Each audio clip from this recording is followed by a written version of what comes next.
Hello guys, welcome to my new blog. সকালবেলা ঘুম থেকে উঠে ফ্রেশ হয়ে টিফিন করে নিলাম।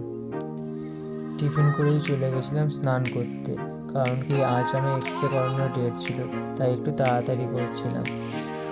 স্নান করে এসেই রেডি হয়ে একটু বসেছিলাম, কারণ পাশে একটা দিদি থাকে, আমাকে এক্সরে করাতে নিয়ে যাবে বলে।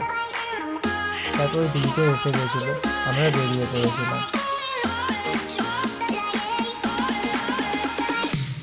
একটা পেট্রোল পাম্প থেকে গাড়িতে তেল তুলে চলে গিয়েছিলাম অ্যাপোলো ক্লিনিকে।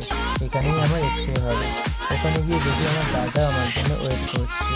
তো আমার দাদা আমাকে নিয়ে চলে গিয়েছিল এক্সরে রুমের ভিতর। এক্সরে রুমের ভিতর ভিডিও করা অ্যালাউ ছিল না বলে আর ভিডিও করা হয়নি। ওখান দিয়ে বেরিয়ে আমরা চলে গেছিলাম রামকৃষ্ণপুর ঘাট।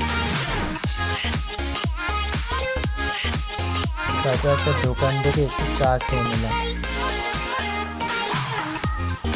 এখানেই ভিডিওটা আমার এন্ড করছি।